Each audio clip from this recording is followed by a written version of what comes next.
La estancia en la que Íñigo mató finalmente al conde Rugen está en el Tour del Castillo. La granja de Buttercup ha sido conservada bastante intacta, pero que os puedo decir, es una granja. Y por supuesto, el pantano de fuego es todavía tan mortal como siempre, no se permite la entrada de nadie. Pero si vi el lugar no muy lejos de ahí en el que los estudiosos locales creen que Buttercup y Bestley se sujetaron el uno a otro. Después de que ella lo empujó por el barranco. Es donde tuvo lugar la escena de la reunión y, os lo prometo, fue una sensación extraña, estar yo allí, mirando aquel trozo de suelo. Todavía no es posible llegar en barco a la isla del único árbol por la corriente que la rodea, de modo que alquilé un helicóptero y me paseé. El único árbol es donde fueron a recuperar sus fuerzas. Es donde Buttercup y Bestley hicieron el amor por primera vez, y donde nació la pobre Waverly. Probablemente no debería llamarla, pobre Waverly, vivió feliz durante un tiempo, tuvo unos padres que la amaban, al mejor espadachín como guardaespaldas y al hombre más fuerte del mundo como canguro. No se puede pedir mucho más, pero, por supuesto, todo cambió con el secuestro, pero ahora es mejor que me calle, antes de que empiece a contaros demasiadas cosas de la historia. 1. Fetzik persiguió al loco montaña arriba, el loco que llevaba la cosa más preciosa, para Fetzik, que había en este mundo, a la niña misma, al bebé de Buttercup. Perseguir, tal vez no era la palabra adecuada. Tambalearse tras él, quizás lo describiría con mayor exactitud. Fuera como fuese, no eran buenas noticias, porque Fetzik, por mucho que se esforzara, se iba quedando cada vez más rezagado. Había dos causas, una era su tamaño. Había 450 metros cuesta arriba, la pendiente era empinada y a Fetzik le resultaba terriblemente difícil encontrar lugares en los que poder apoyar los pies con seguridad. Sus pies enormes y patosos palpaban aquí y allá, buscando dónde apoyarse, pero eso le llevaba demasiado tiempo. Y el loco usaba ese tiempo a su favor, aumentando su ventaja, mirando atrás de vez en cuando con su cara pelada, para comprobar lo lejos que Fetzik se había quedado.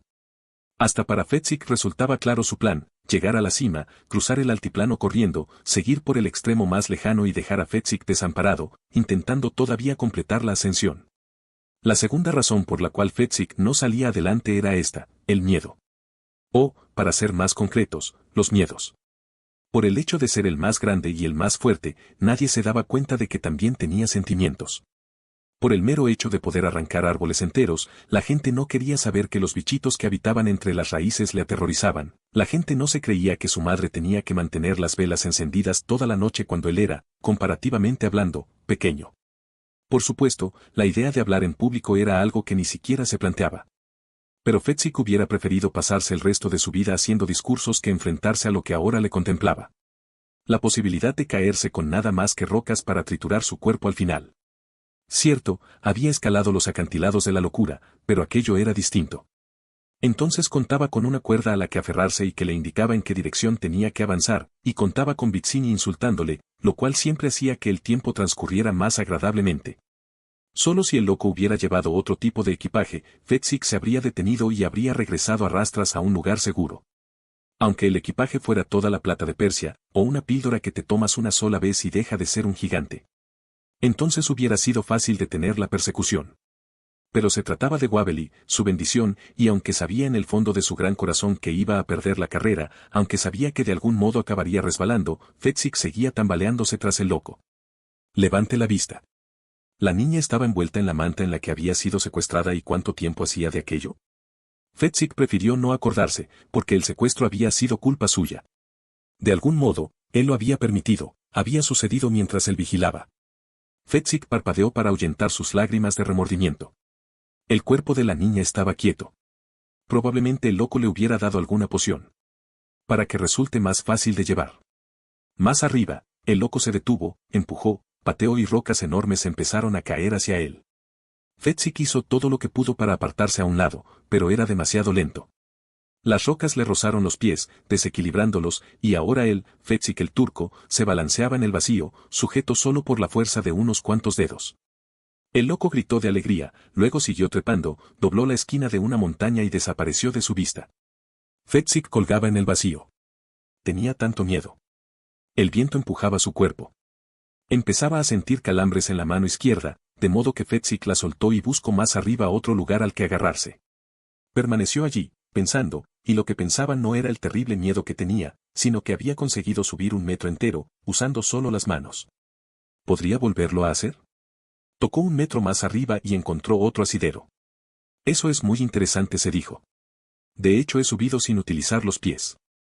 Y he ido más rápido que antes, sin usar los pies. Y de pronto se dio cuenta de que estaba avanzando. Con el solo uso de sus manos para avanzar, agarrarse, luego otra vez, avanzar, agarrarse, y eso sin usar las 4 patas, solo las 2 de arriba, y avanzaba rápido. Ahora Fetzik volaba por la montaña. En algún lugar de la otra ladera estaba el loco, probablemente sin apresurarse, confiado en que Fetzik ya no le seguía. Fetzik aumentó su velocidad hacia la cima, luego hasta el altiplano, cruzándolo con enormes zancadas, y cuando el loco llegó con el bebé, él estaba esperándolo. Me gustaría que me dieras a la niña, dijo Fetzik, con voz tranquila. Claro que te gustaría. El loco no tenía boca. La voz le salía de algún lugar de dentro de su cara pelada. Seguía sujetando el cuerpo de Wabeli. Fetzik avanzó un paso hacia él. Puedo exhalar fuego, dijo el loco. Fetzik sabía que era cierto. Pero no tenía miedo. Se acercó otro paso más. Puedo cambiar de forma, le dijo el loco, ahora más alto, y Fetzik sabía que también era cierto. Pero también sabía otra cosa, que el miedo había penetrado en el corazón de su enemigo. Estas son mis últimas palabras, dijo Fetzik. Cuando te diga que me entregues la niña, me vas a entregar la niña. Voy a utilizar mi magia contigo. Puedes intentarlo, dijo Fetzik tranquilamente. Pero aunque no tengas cara, puedo ver lo asustado que estás. Tienes miedo de que te haga daño, hizo una pausa. Y voy a hacértelo, un daño terrible. Ahora el miedo latía dentro del loco. Las grandes manos de Fetzik se acercaron a la manta, dame la niña, dijo, y el loco se dispuso a hacerlo, pero entonces, en vez de eso, lanzó las manos de modo que la niña salió de su manta, rodando hacia el aire de la montaña. El impulso la llevó hasta el lado donde estaban los 2 hombres, y mientras rodaba, con los ojos abiertos de par en par, y miraba a su alrededor aterrada, vio a Fetzik y levantó los brazos hacia él, mientras caía fuera de la vista, y pronunció el nombre que solo ella le daba, Sombra. Fetzik no tuvo elección. Se lanzó al espacio tras ella, dio su vida por la niña y bien, ¿qué te parece? Es emocionante, eso lo admito ante Morgenstern. Un pilla audiencia, como dicen los chicos de la tele. Pero esto es una novela, te da tiempo de desarrollar la trama y los personajes, nadie te amenaza con cambiar de canal. De modo que no me entusiasma. Tampoco me gusta que el capítulo 1 se llame, Fetzik muere. ¿Crees realmente que Morgenstern va a matar a Fetzik? Yo ni en broma, no se lo planteo ni un solo minuto. Dejando de lado el hecho de que es mi personaje favorito.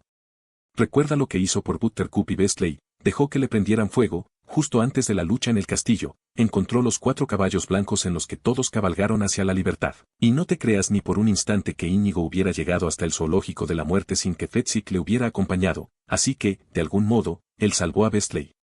Y lo siento, pero no se elimina a alguien así. Está mal. Tan solo para darle un poco de salsa a tu historia. En otras palabras, no estoy de acuerdo con esta apertura.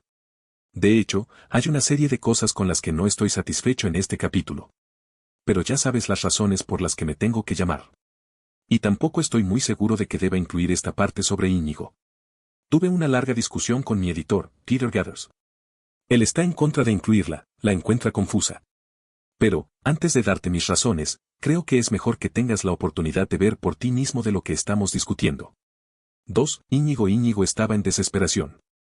Era difícil de encontrar en el mapa, eso era después de que se inventaron los mapas, no porque los cartógrafos no supieran de su existencia, sino porque cuando lo visitaron para medir sus dimensiones precisas se deprimieron tanto que empezaron a beber y a ponerlo todo en duda, en especial porque alguien podía querer ser algo tan estúpido como cartógrafo exigía viajar constantemente, nadie sabía nunca tu nombre y, lo peor de todo, puesto que las guerras iban modificando siempre las fronteras. ¿Para qué molestarse en hacer ese trabajo? Empezó a circular, entonces, un pacto de caballeros entre los cartógrafos de la época para mantener el lugar lo más secreto posible, no fuera que empezaran a llegar turistas ya a morir. En caso de que insistieras en visitarlo, está más cerca de los estados bálticos que ningún otro lugar. Todo en Disper resultó deprimente. Nada crecía en su tierra y lo que caía del cielo no provocaba tampoco conversaciones felices. El país entero era húmedo y malsano, y el por qué los nativos no lo abandonaban no era solo una pregunta, sino la única pregunta. Los nativos no hablaban de nada más. ¿Por qué no nos marchamos?, preguntaban los maridos cada día a sus mujeres, a lo que ellas respondían, Dios mío, no lo sé, hagámoslo. Y los niños entonces saltaban y gritaban, hurra, hurra. Nos vamos de aquí. Pero entonces no pasaba nada. Los Vindibus viven en condiciones más horribles pero tampoco viajan demasiado. Había cierto placer en saber que, por muy mal que las cosas anduvieran, no podía andar peor. Lo hemos soportado todo, se decían los nativos. En cambio, si recogemos y nos vamos, por ejemplo, a París, saldríamos a la calle y los parisinos nos estarían insultando todo el día. Íñigo, sin embargo, sentía cierto cariño por aquel lugar. Puesto que fue allí, hacía un montón de años, donde había ganado su primer campeonato de esgrima. Había llegado poco tiempo antes de que empezara el campeonato, y vino con el corazón endurecido. Con las lágrimas apenas contenidas.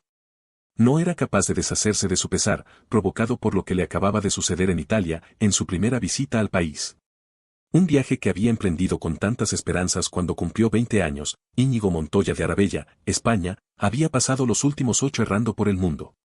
Todavía no había comenzado a perseguir al hombre de 6 dedos que había matado a su amado padre, Domingo. No estaba preparado y no iba a estarlo hasta que el gran maestro de la espada, Yeste, lo proclamara así. Yeste, el mejor amigo de su padre, no le mandaría nunca a la casa si tenía puntos débiles. Los puntos débiles no le traerían la muerte sino, mucho peor, la humillación.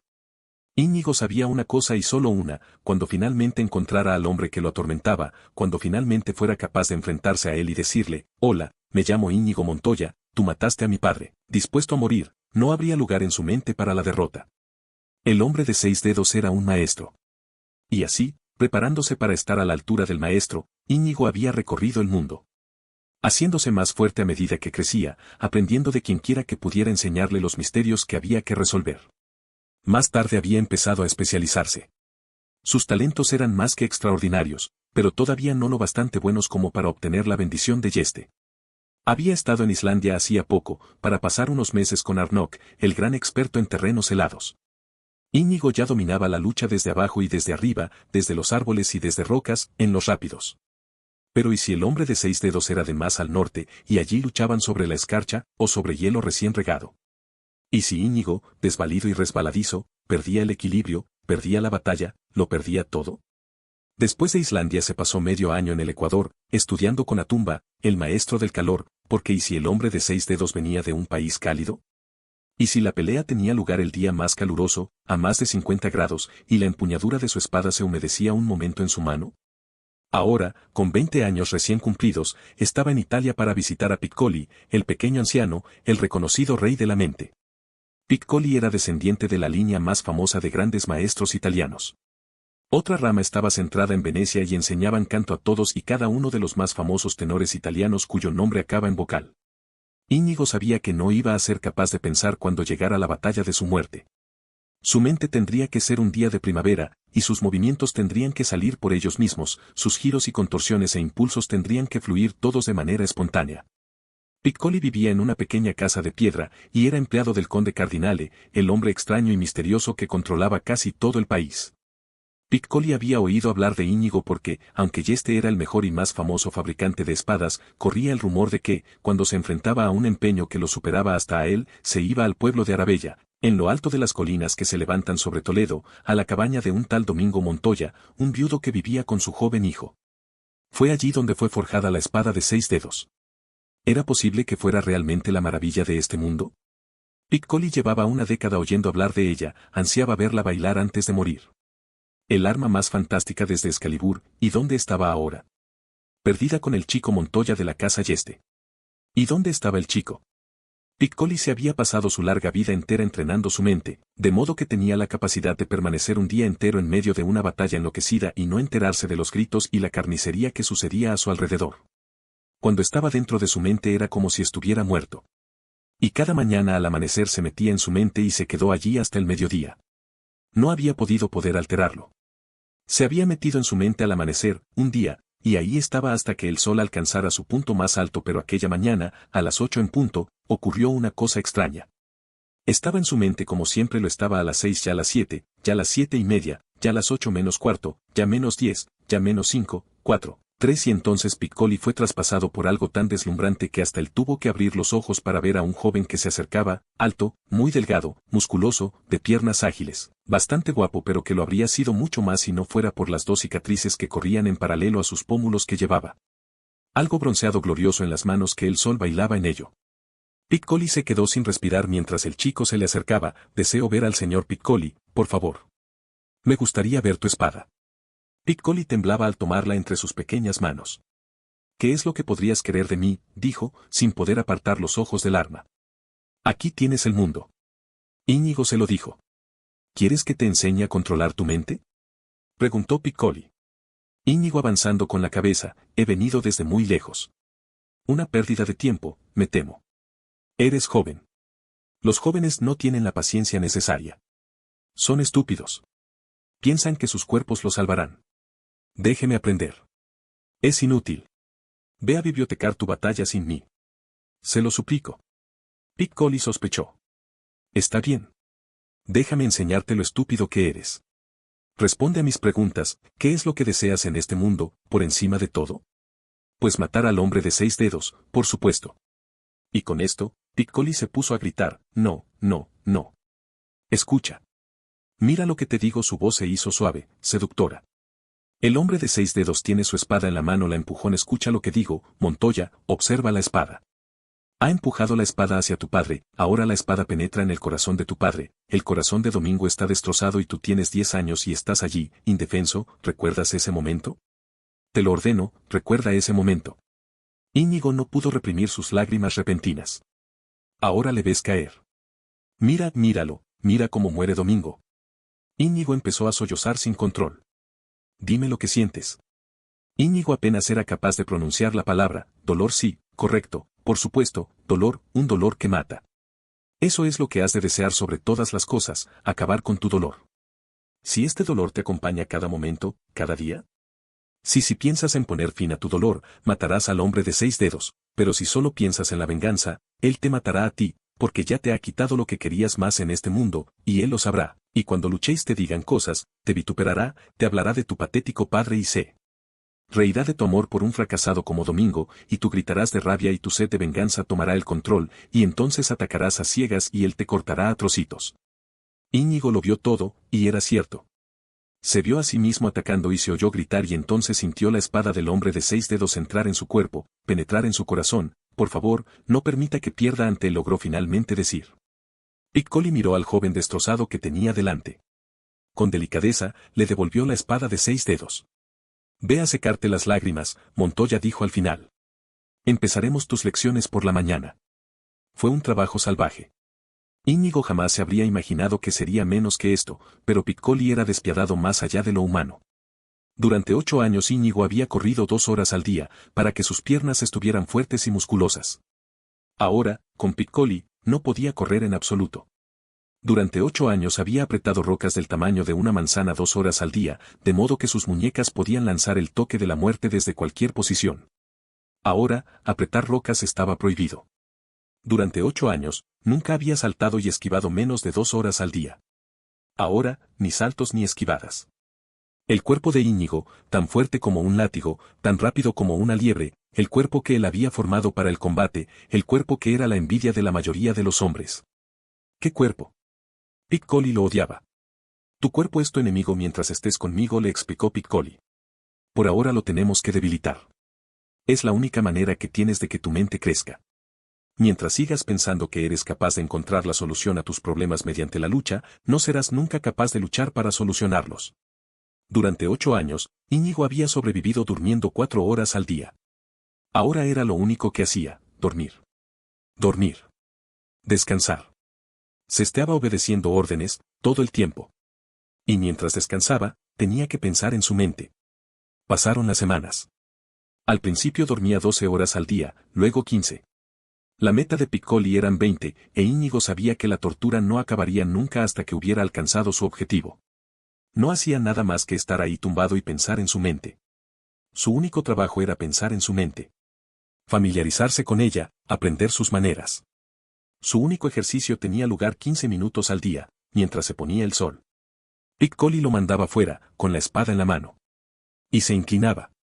Solo una vez. E Íñigo brillaba en la luz menguante, con la espada viva, y su cuerpo saltaba y se agachaba, y las sombras se movían como espectros. Piccoli era muy mayor, pero una vez había visto a Bastia y esto regresó a ser Bastia, vivo de nuevo en la tierra. Una nueva reverencia del pequeño anciano y vuelta a descansar. A la cama. A tumbarse ya pensar en su mente. Y sucedió así hasta el día en el que Piccoli tuvo que bajar al pueblo a buscar provisiones. Íñigo estaba solo en la casa de piedra y se oyeron unos pasos delicados que se acercaban y una voz suave preguntando por el propietario, y entonces Íñigo dejó de estar solo. Miró hacia la figura que quedaba marcada por el umbral de la puerta y se levantó. Y pronunció estas palabras tan asombrosas e inesperadas: no puedo casarme contigo. Ella lo miró: ¿nos conocemos, señor? En mis sueños. ¿Y decidimos no casarnos? ¿Qué sueños tan extraños para un muchacho tan joven? No más joven que tú. ¿Trabajáis para Piccoli? Íñigo sacudió la cabeza: principalmente, duermo para Piccoli. ¿Puedes acercarte? No tengo elección. ¿Trabajas en el castillo? He vivido allí toda la vida. Mi madre también. Soy Íñigo Montoya, de España. ¿Y tú? Sabía que la muchacha tendría un nombre maravilloso, un nombre que recordaría toda la vida. Julieta, señor. ¿Crees que soy extraño, Julieta? Sería un poco tonta si no lo creyera, dijo Julieta, antes de agregar: señor. ¿Sientes tu corazón en este momento? Yo siento el mío. Sería un poco tonta si no lo sintiera, dijo Julieta. Sus ojos negros estudiaron el rostro del muchacho muy de cerca antes de añadir: creo que será mejor que me contéis vuestros sueños. Íñigo empezó. Habló de la matanza y de sus cicatrices y contó cómo, cuando se curó, comenzó su búsqueda. Y como errando por el mundo, de pueblo en pueblo y de ciudad en ciudad, a solas siempre, se inventaba compañeros porque en realidad no tenía a nadie que le hiciera compañía. Y cuando tenía unos 13 años, había siempre un alguien esperándole al final del día. A medida que se hacía mayor, ella también creció, la muchacha, y estaba allí, siempre allí, y comían sobras juntos para cenar y dormían abrazados en pajares, y sus ojos negros eran muy dulces cuando lo miraban. Igual que tus ojos son dulces ahora mismo, al mirarme, y su pelo negro caía sobre su espalda del mismo modo que tu cabellera ahora, y me has acompañado durante todos estos años, Julieta, y te amo y te amaré siempre, pero no puedo. Y espero que lo comprendas, porque mi misión es lo primero, por encima de todo, ni siquiera con lo que puedo ver en tus ojos, no puedo casarme contigo. La muchacha se quedó claramente conmovida. Íñigo lo sabía, Íñigo sabía que la había hecho emocionar profundamente, y esperaba su respuesta. Finalmente, Julieta dijo: ¿sueles contar a menudo esa historia? Apuesto a que las chicas del pueblo se vuelven locas por ti. Y se marchó. A la mañana siguiente, antes de que él volviera a meterse en su mente, volvió: déjame aclarar una cosa, Íñigo, ¿tomamos sobras para cenar? ¿Me metes en tu fantasía y lo mejor que me ofreces son sobras? Entonces se giró hacia la puerta y añadió: no tienes ni la más mínima posibilidad de ganarte mi corazón. Íñigo volvió a meterse en su mente. Al mediodía siguiente, ella lo despertó con unos golpecitos. Déjame aclarar una cosa, Íñigo, ¿dormimos en pajares? ¿Ni siquiera pude ofrecerme una habitación limpia en un hostal? Sabes lo incómodos que son los pajares, y entonces se dirigió hacia la puerta y añadió: hoy tienes menos posibilidades de ganar mi corazón de las que tenías ayer. Íñigo volvió a meterse en su mente. Al anochecer siguiente la muchacha apareció en el umbral. Era justo antes de los 15 minutos de ejercicio de Íñigo, y ella dijo: ¿cómo sé que vas a encontrar a ese hombre de 6 dedos? ¿Y cómo sé que serás capaz de vencerlo? ¿Y si yo sintiera algún tipo de extraña compasión hacia ti y te esperara y luego él te ganara? Esa es mi peor pesadilla. Por eso estoy estudiando. Ella señaló su espada: ¿manejas bien este instrumento? Íñigo salió fuera y bailó con la espada de 6 dedos bajo la luz crepuscular. Se esforzó por ser especialmente brillante y acabó con una pirueta especial que le había enseñado años antes Macpherson de Escocia. Consistía en un giro y un golpe de espada y acababa con una reverencia. Impresionante, Íñigo, lo reconozco, dijo ella, cuando acabó. Pero ¿qué sucederá una vez hayas encontrado a ese hombre y le hayas vencido? ¿Cómo vas a ganarte la vida? ¿Haciendo exhibiciones como esta? ¿Qué esperas que haga yo, tocar la pandereta y llamar la atención del público? Tienes tan pocas posibilidades de ganarte mi corazón que no hay ningún motivo para que tú y yo sigamos viéndonos. Adiós. Mientras la miraba marcharse no había ninguna duda, a Íñigo le dolía el corazón. Ella no volvió hasta la noche del baile. Íñigo no pudo evitar oír la música que sonaba en el castillo e inundaba la noche. Los músicos llevaban días practicando. De pronto, ahí estaba Julieta, haciéndole señas. Es tan bonito, le susurró, pensé que tal vez querrías verlo. Puedo ayudar a colarte, pero debes hacer exactamente lo que yo te diga. Si nos pillan tendremos problemas. Corrieron bajo las sombras alargadas, se detuvieron un momento frente a la cocina, y entonces ella le hizo un gesto con la cabeza y entraron, y ella señaló hacia la izquierda para mostrarle el camino, y luego a la derecha, y él la siguió hasta que la sala de baile apareció ante ellos. Era una imagen que superaba sus expectativas. Una sala tan grande, tan elegante, con tantas flores que podían llenar un bosque y músicos tocando suavemente. Íñigo observaba y seguía observando hasta que escuchó un jadeo y Julieta le susurró: «Oh, no, ha llegado el conde. Debo irme, métete detrás de la puerta». Íñigo se metió detrás de la puerta, preguntándose cuán horrible podía ser el castigo por colarse en un castillo, por mirar los salones que solo los poderosos tenían derecho a contemplar. Cerró los ojos y rogó mentalmente que el conde no lo descubriera. Abrió los ojos y vio la pesadilla. El conde le estaba mirando. Era un hombre viejo, muy viejo. Con una mirada de desprecio. Y una voz poderosamente destructiva. Tú empezó la frase: «Eres un ladrón». «Nunca he robado», balbuceó Íñigo. «¿Quién eres?». A Íñigo le costaba encontrar las palabras.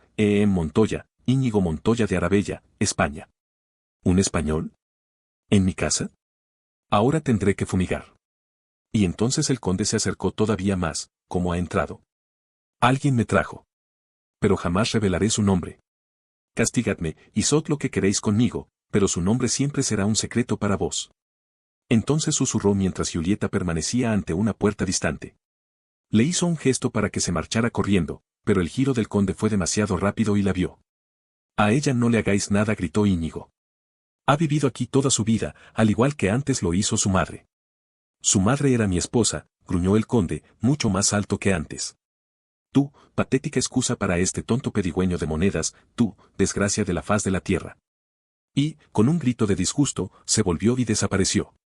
Para entonces, Julieta ya estaba al lado de Íñigo, loca de alegría. «A papá le gustas», exclamó. Bailaron toda la noche.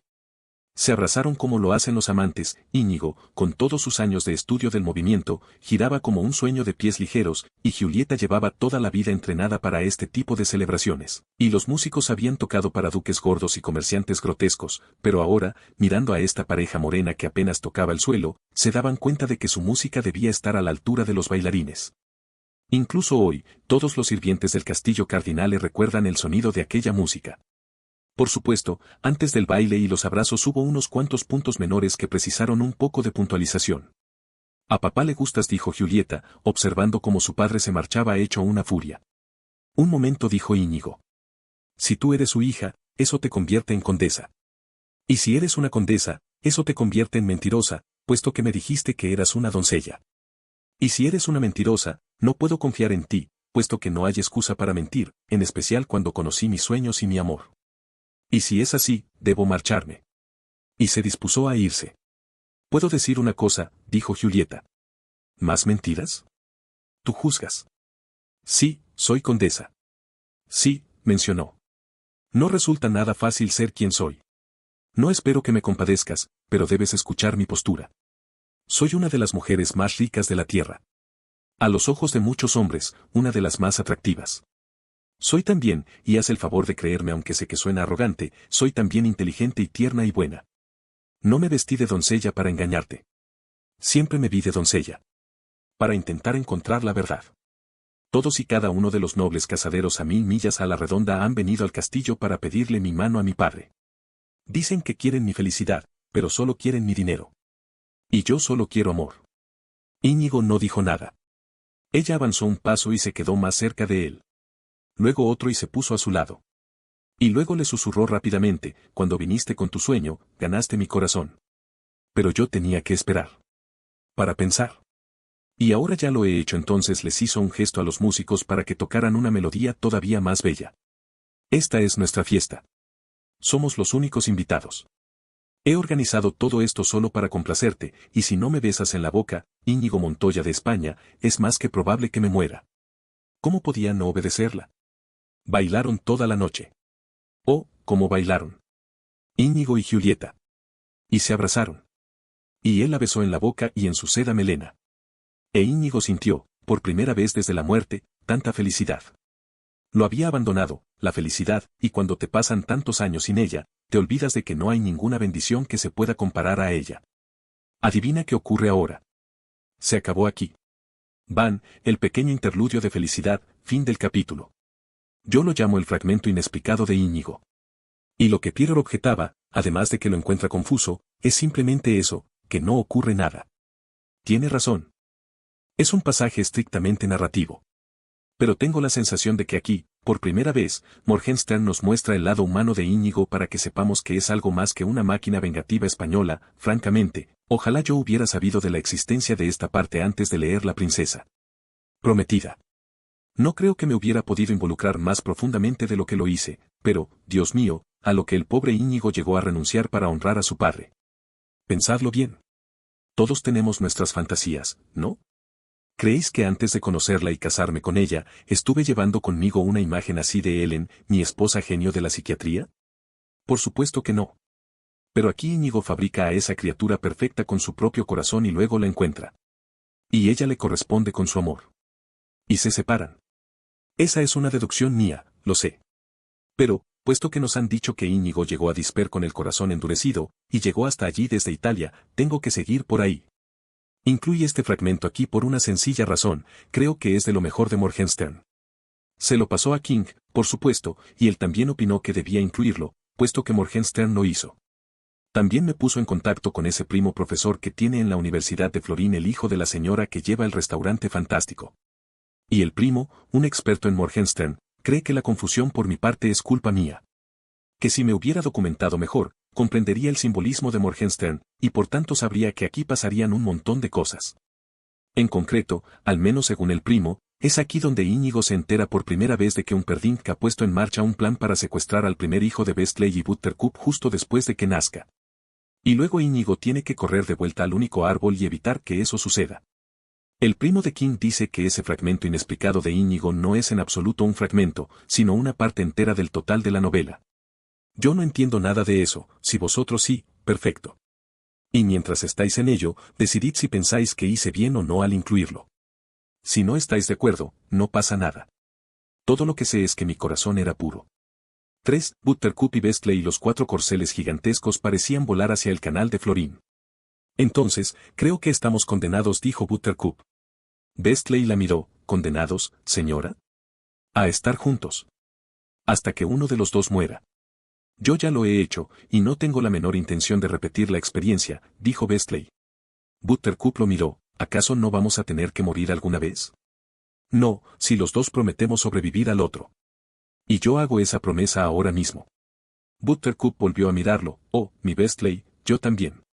De repente, a sus espaldas, más cerca de lo que imaginaban, oyeron el rugido de un Perdink. Detenedlos. Cortadles el paso. Estaban francamente asustados, aunque no había motivos para preocuparse, montaban los corceles más veloces del reino, y ya llevaban la delantera. Sin embargo, eso fue antes de que la herida de Íñigo volviera a abrirse, y de que Bestley volviera a recaer, y de que Fetzik escogiera el camino equivocado, y de que el caballo de Buttercup perdiera una herradura. Tras ellos, la noche se llenó con los sonidos crecientes de la persecución. ¿Veis lo que ha hecho aquí? Esta última página de medios es, por supuesto, el final de La princesa prometida y solo nos llevará un segundo, pero me gustaría llamar vuestra atención a lo que está haciendo en la secuela, jugar con el tiempo. Mirad, colé mi explicación de que Waverly iba a ser secuestrada, pero lo olvidé. Morgenstern nos cuenta lo mismo en las mismísimas páginas iniciales con Fetzik en la montaña. Muy bien, así que el secuestro ya ha ocurrido. Luego, en el fragmento inexplicado de Íñigo nos dice que el secuestro está a punto de ocurrir, al menos, según el primo de King. Entonces aquí vuelve a antes de que Buttercup y Bestley hayan escapado sanos y salvas de un Perdink. Creo que es interesante, pero a algunos de vosotros os puede resultar confuso. A Willy, mi nieto, le ocurrió. Se lo estaba leyendo en voz alta, y qué sensación tan hermosa esta, aficionados al deporte, cuando exclamó, espera un segundo, y yo lo hice. Y añadió, ¿cómo puede ser que Íñigo se entere del secuestro y que la siguiente frase sea prácticamente La princesa prometida entera de nuevo?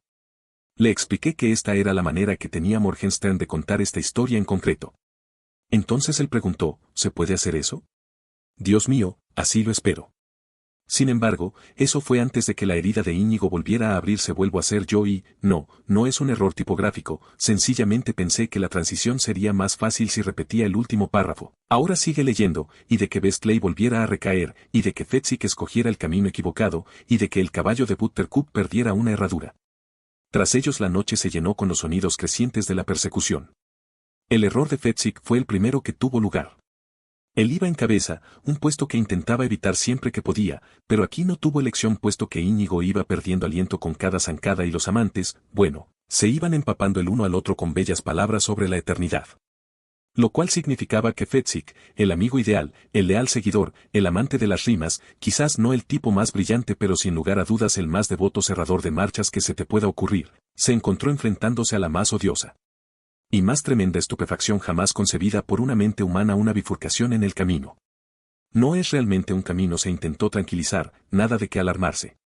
Iban de camino hacia el canal de Florín, donde el gran barco pirata Venganza los esperaba para recogerlos y llevarlos a todos a la felicidad.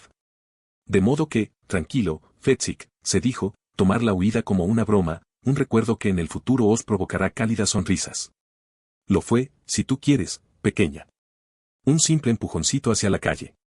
Fetzik casi llegó a convencerse de ello. De pronto, la realidad se impuso porque seguía siendo una bifurcación, algo que exigía pensar, saber, un plan, y sabía que era capaz de jorobar algo así en cualquier momento. Yo otra vez, y no, esto no es una interrupción, solo una nota para explicar que me he tomado muchas molestias para que esto quedara perfecto, como ya sabéis, y no quería que nadie viniera a escribir para indicar que, jorobar, es anacrónico. Sin amores.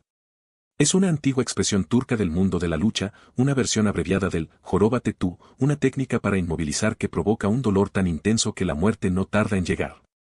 El joróbate tú, por supuesto, es ilegal desde hace varios siglos. En todo el mundo. La bifurcación se acercaba. Estaban rodeados de árboles por todos lados, un follaje cada vez más denso, y la brigada brutal que lo seguía ganando terreno a ojos vista, ya a pesar de que la bifurcación era de hecho pequeña, tenía que estar allí por alguna razón, y la razón que Fetzik pensó fue que un camino llevaba al canal y al barco Venganza que los esperaban, y el otro a cualquier otro lugar. Y puesto que el mar era su único destino de provecho, cualquier otro lugar, fuera el que fuera, significaba la perdición. Fetzik se giró rápidamente para consultar la opinión de Íñigo, pero Íñigo sangraba ahora terriblemente, puesto que los saltos de un corcel no son lo más indicado cuando te acaban de dar una puñalada. Instintivamente, Fetzik alargó el brazo, agarró a su debilitada camarada, lo sentó encima de su caballo para ver qué podía hacer para salvarlo, y mientras lo agarraba, la bifurcación ya los había alcanzado y Fetzik no se dio cuenta y su caballo se metió por el camino de la izquierda que resultó ser, por desgracia, el que llevaba a cualquier otro lugar. Hola, dijo Fetzik, una vez tuvo a Íñigo frente a él. ¿Estás emocionado? Estoy emocionado como nunca. Íñigo se sintió demasiado débil para contestarle. Fetzik examinó su herida y presionó con una de las manos de Íñigo sobre la misma, intentando detener la hemorragia. Claramente le tocaba a él ahora salvar a Íñigo y hacer lo necesario para llevarlo hasta un buen coagulador de sangre. Por supuesto, en la Venganza habría uno bueno. De Íñigo salió esto, un gruñido. Estoy completamente de acuerdo, dijo Fetzik, preguntándose por qué el follaje se podía estar haciendo mucho más espeso tan rápido. Era impresionante. Ahora los árboles formaban casi un muro delante de ellos. También estoy seguro de que justo detrás de esta pared de árboles está el canal de Florín y entonces todos nuestros sueños se harán realidad. De Íñigo volvió a salir el mismo gruñido, pero esta vez más débil.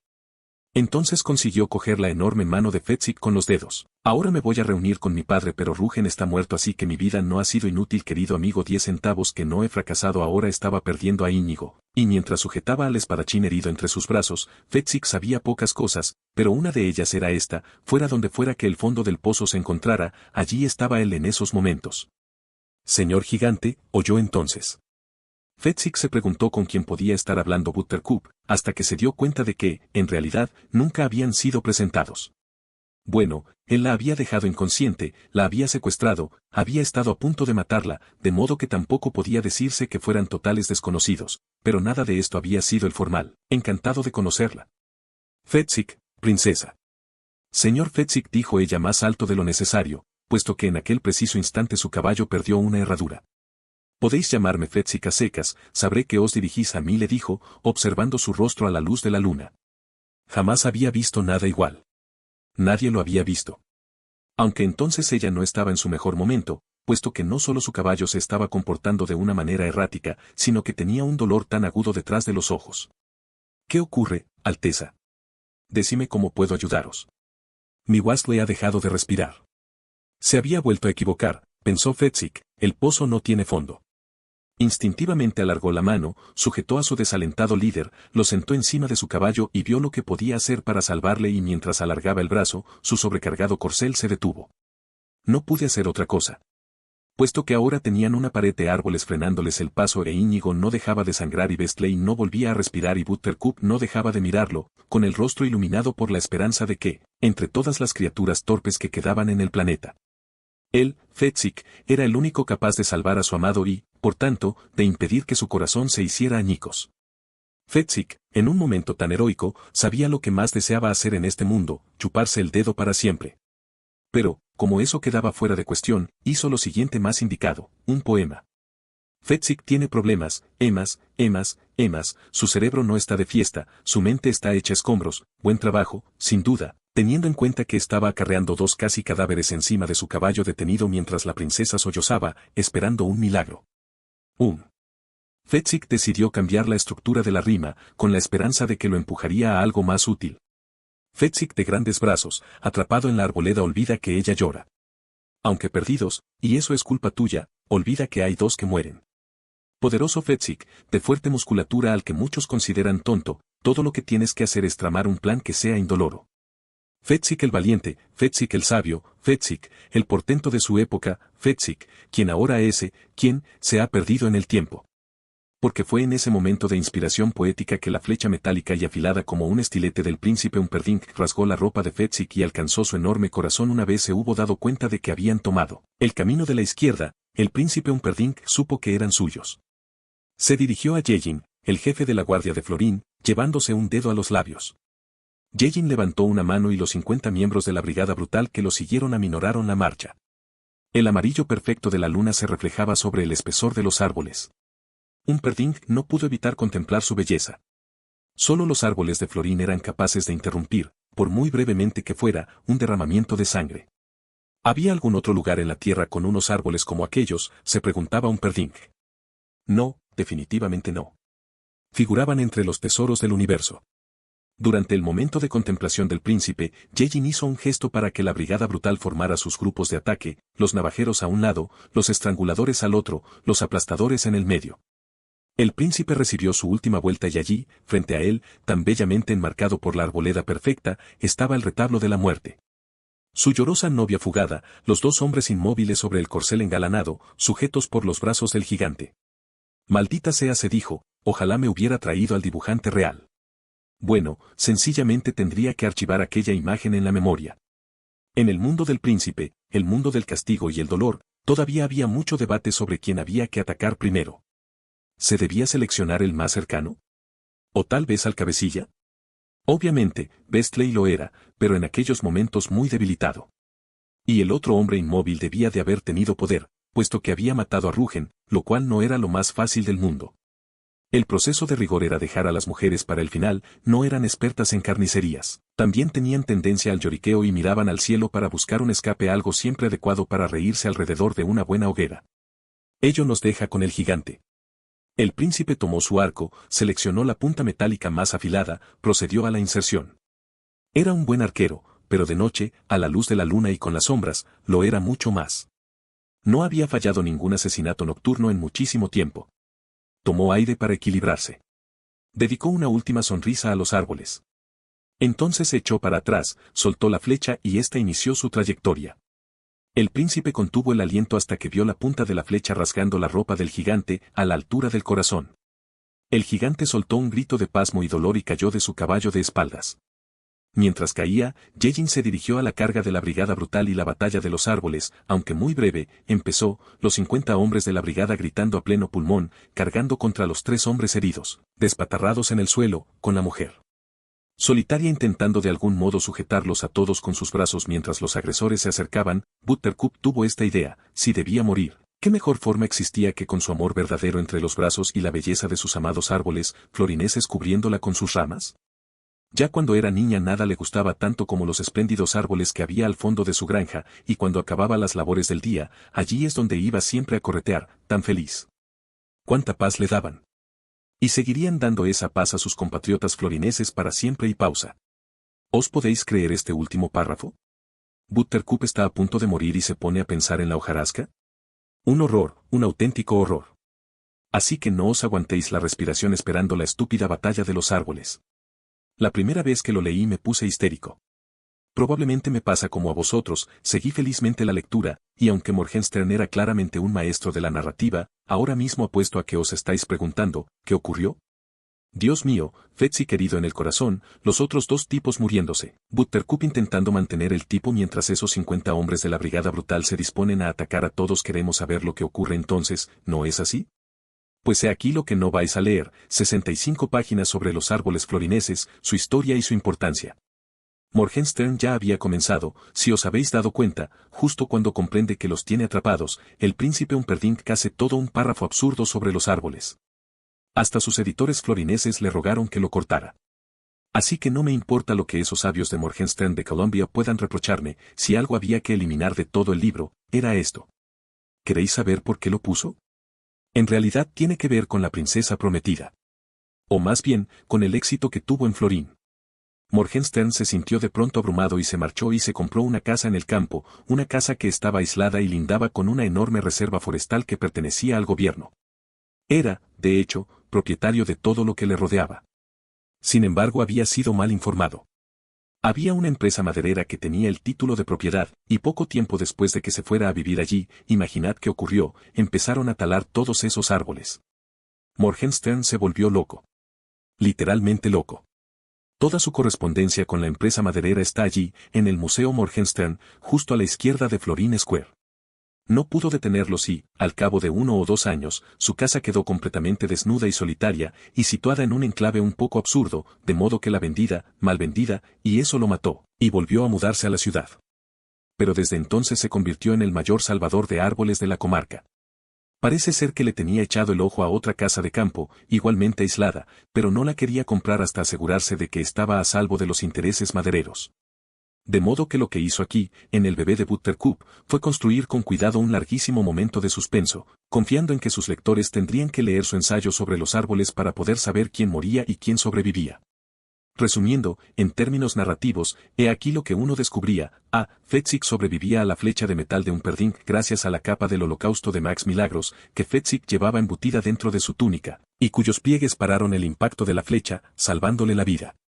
B. Los piratas del barco Venganza se escondían entre los árboles, de modo que, cuando la brigada brutal estaba a punto de asesinar a nuestro cuarteto, saltaron encima de ellos como un arrebato de cólera enviado por el cielo y se ocuparon de ellos en un par de minutos, y cuando Humperdinck y Yellin lo vieron, salieron huyendo.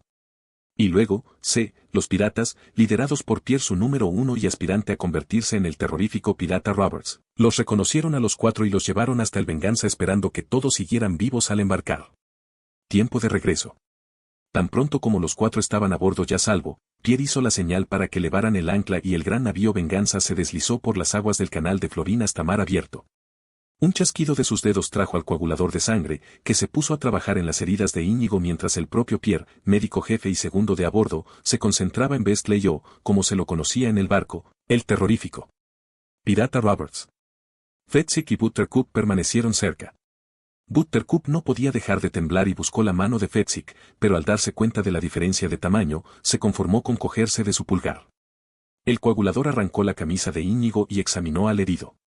Había heridas menores de espada cerca de cada hombro, pero no eran nada importante. El estómago, en cambio, le llamó la atención. Una daga florinesa de 3 filos, le dijo a Pierre, y luego se volvió a Fetzik. ¿Cuándo? Hace unas horas, respondió Fetzik, mientras corríamos por el castillo. Le puedo detener la hemorragia, dijo el coagulador.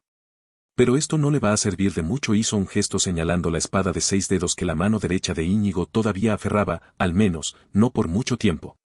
Y con estas palabras se retiró, volvió al cabo de un momento con harina y tomate concentrado, mezcló los ingredientes con gran destreza y comenzó a rellenar la herida. Entonces miró a Pierre e hizo un gesto en dirección a Bestley. ¿Quieres que me ocupe de él? Esto no es cuestión de sangre. Mira, dijo, dando unos golpecitos en el pecho de Bestley y escuchando el tremendo sonido del vacío. Su vida ha sido absorbida. Sucedió esta mañana, dijo Fetzik con delicadeza, intentando no alterar más a Buttercup. Si estabais en la ciudad, probablemente oísteis su grito de muerte. Eso fue él, gritó Pierre. ¿Le hicieron eso a mi amo? ¿Dónde fue? En lo más profundo del zoológico de la muerte.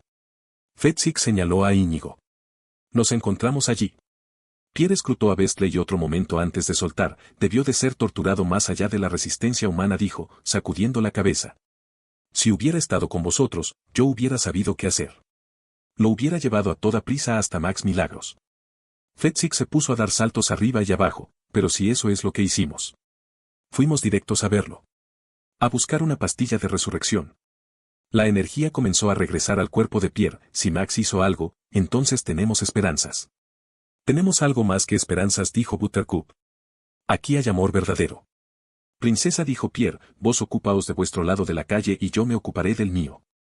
Miró a Fetzik, pensativo, y luego le hizo esta pregunta, ¿os dijo Max lo muerto que estaba?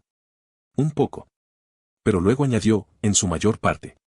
Pierre sacudió la cabeza, en su mayor parte, no es lo ideal, pero puedo trabajar con eso. Le administró una nueva píldora de resurrección, y no una vieja que Max tuviera por ahí. Una nueva del día, yo mismo tuve que recoger el barro del holocausto, dijo Fetzik. Ahora Pierre se empezaba a animar. Sus ojos iluminaban a Fetzik. Última pregunta, pero muy importante, ¿tuvo tiempo Valerie de hacer el recubrimiento de chocolate? Me dejó lamer el caso y todo, dijo Fetzik, feliz por la seguridad de estar dando la respuesta correcta. Era delicioso, oh oso. Aquí un pequeño corte. Eso ya lo dije en la introducción al pasaje en que se iban a la isla del único árbol a recuperar la salud, de modo que a estas alturas ya no reina demasiada tensión en el aire para que nos mordamos las uñas pensando en si Bestley va a sobrevivir.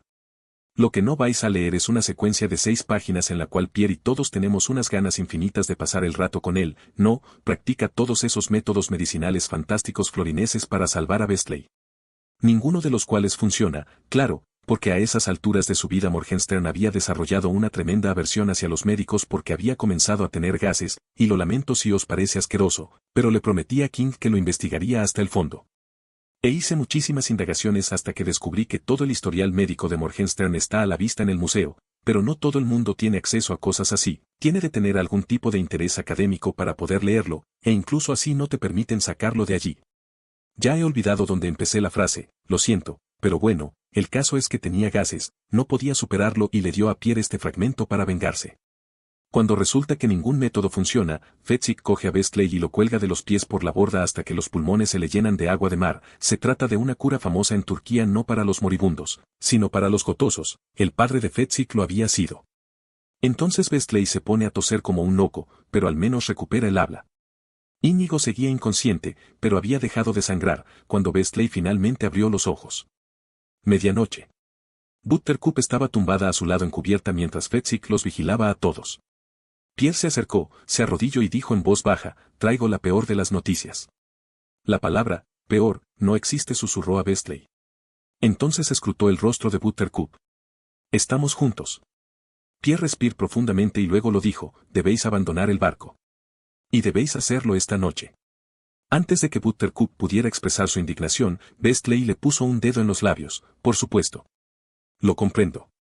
Un Perding nos persigue. Su ejército entero.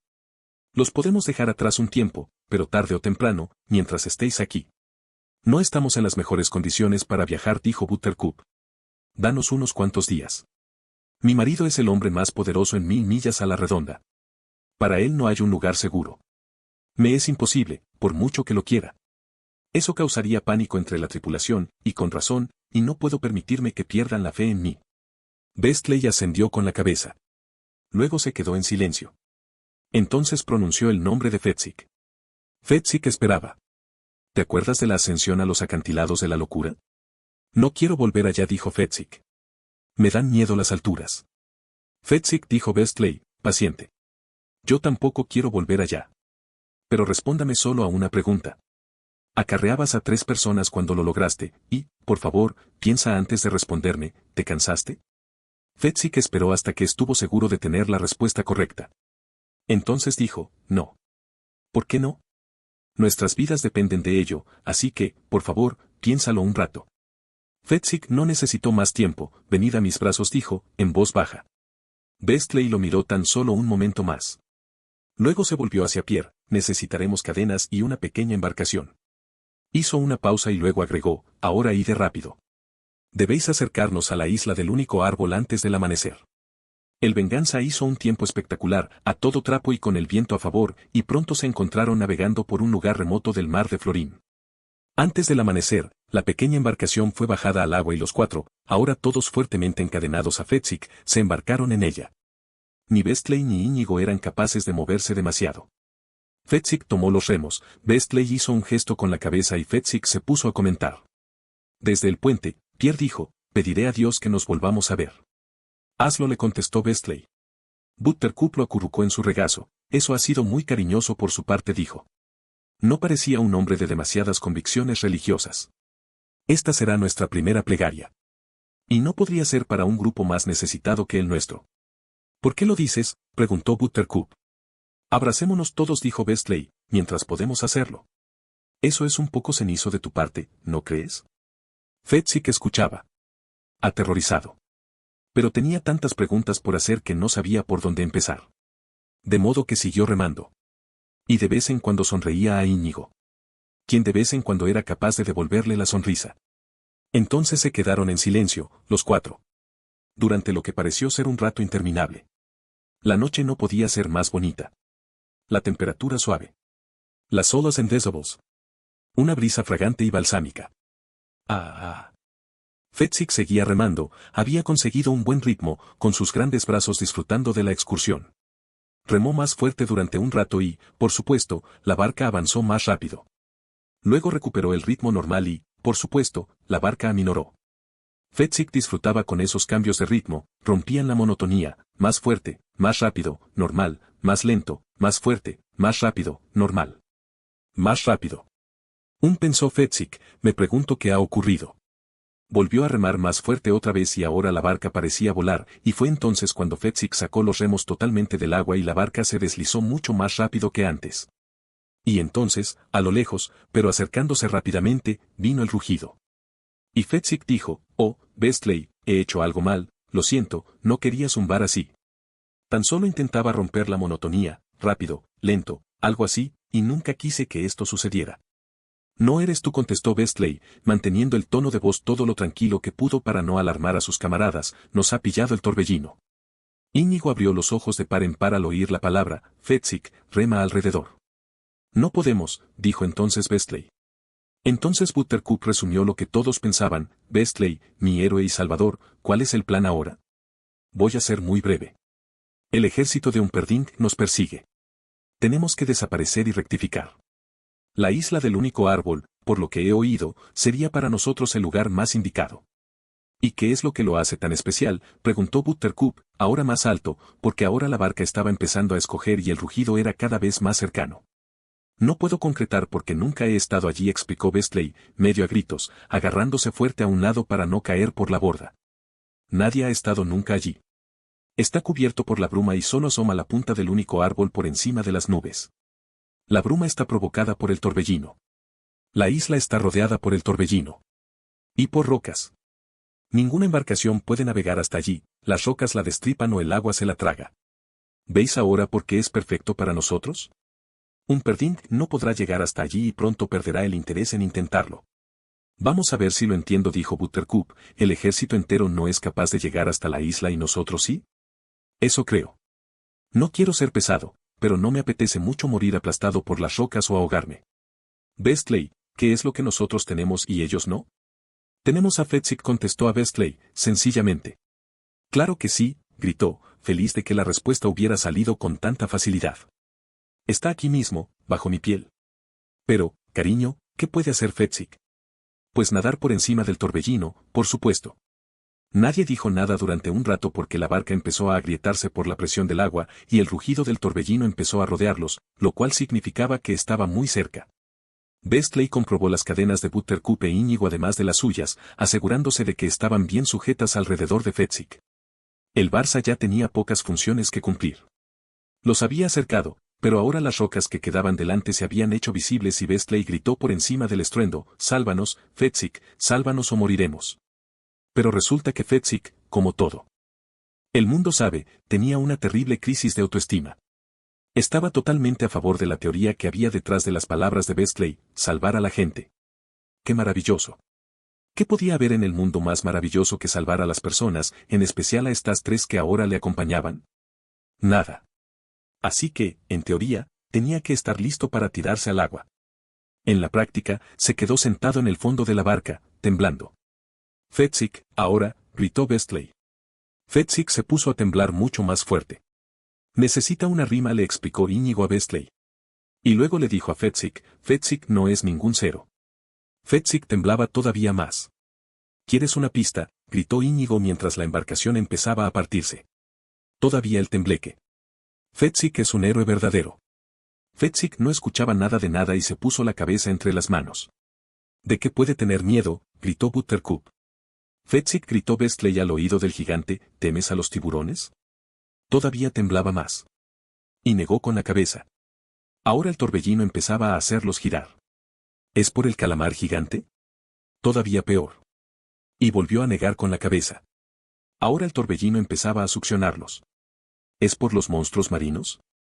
Más tembleque, más sacudidas de la cabeza. Y Bestley, consciente de que, tal como iban las cosas, ya casi no tenían posibilidades de salvarse, gritó, dímelo. Fezzik hundió la cabeza entre las manos.